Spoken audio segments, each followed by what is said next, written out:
For a meat eater, are there two more beautiful words to say than beef Wellington? I'm gonna show you how to make it, how to bake it, how to slice it, and how to absolutely love this classic dish. It's been a few years since I've made this, but oh my gosh, do I get a ton of requests for it, so I'm here to satisfy your ask. The first thing we need to do is start prepping up that duxelle.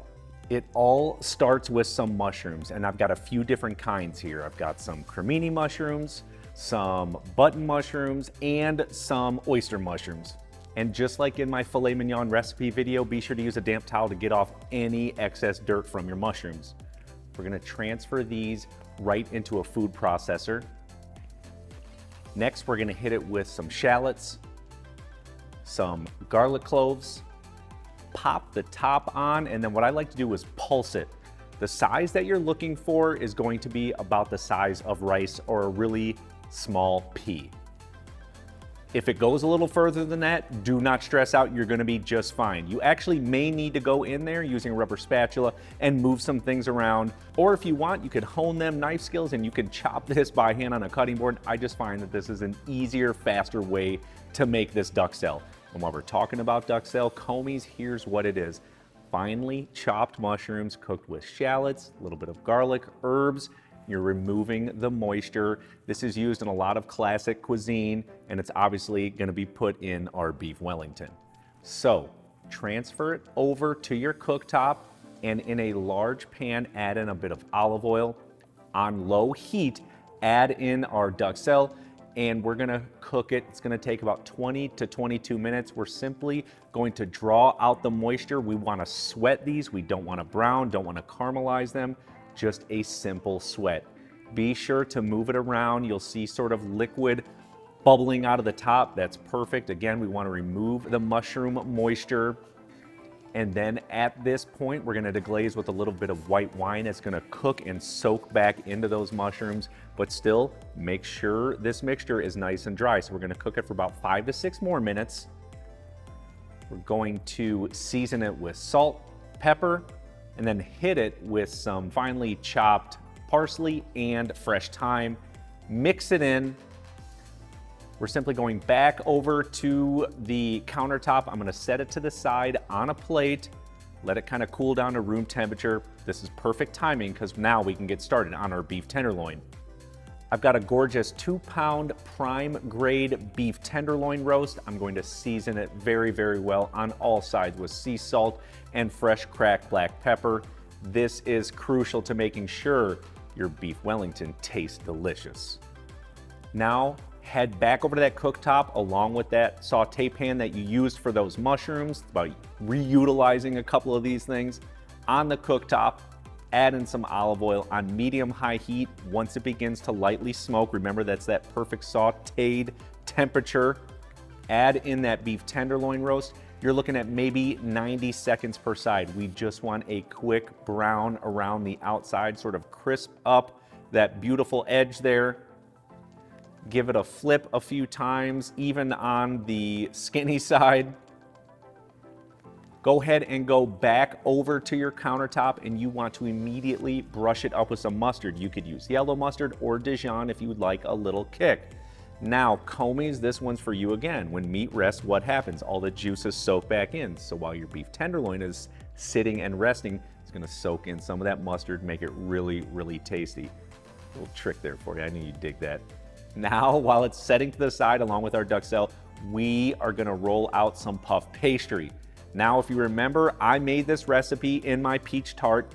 You can absolutely use that. It's homemade. It's gonna be way better than anything you're gonna get from the store, but I understand it takes time. If you get those sheets from the grocery store in the frozen food section, make sure it's thawed before we roll it out.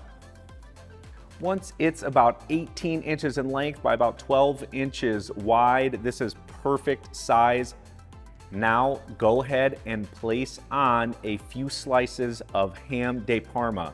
Now ham de Parma is sort of a leaner prosciutto ham. It's in that same section of the grocery store. If you can't find it, prosciutto is gonna be fine. A little bit more fat, a little bit more flavor, nothing wrong with that. Once it is on there in 6 total slices, kind of overlap, we want it to completely be able to cover that beef tenderloin.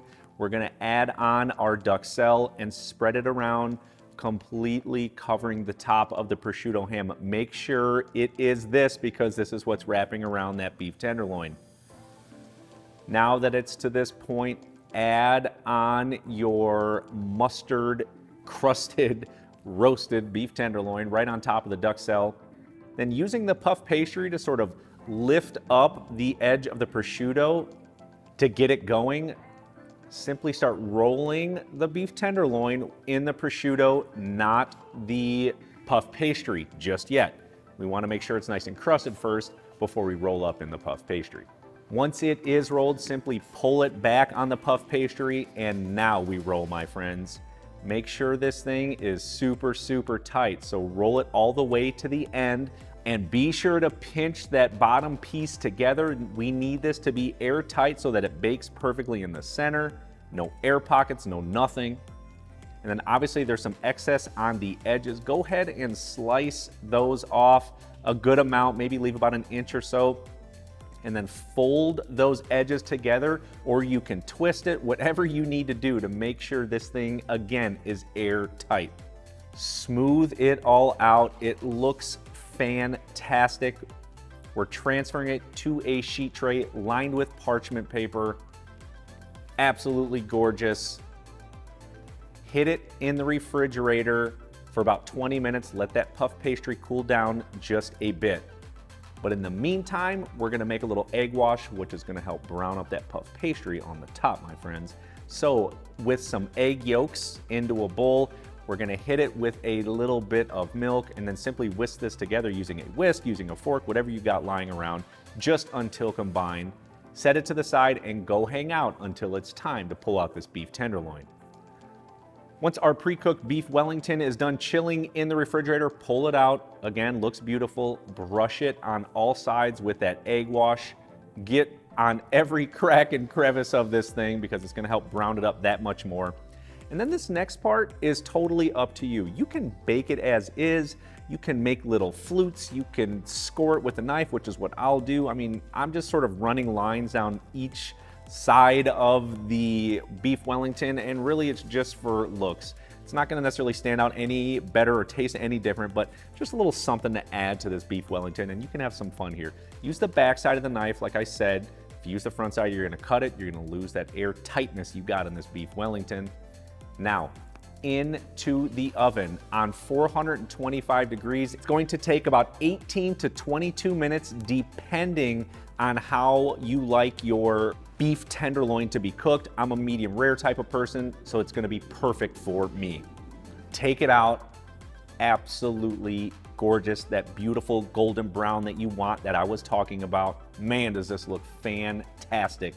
And it's like I always say, you understand these techniques, you can make anything. Before we were making a beef stroganoff, now we're making a beef Wellington. Hone those skills, because let me say it again, homemade food from scratch just tastes better, and you are gonna blow the doors off whoever tries this. It's absolutely fantastic. Let it rest for about 10 minutes, let all those juices soak back into that beef tenderloin before transferring it over to a cutting board and then using a serrated knife, because it's gonna cut through that puff pastry a little bit easier.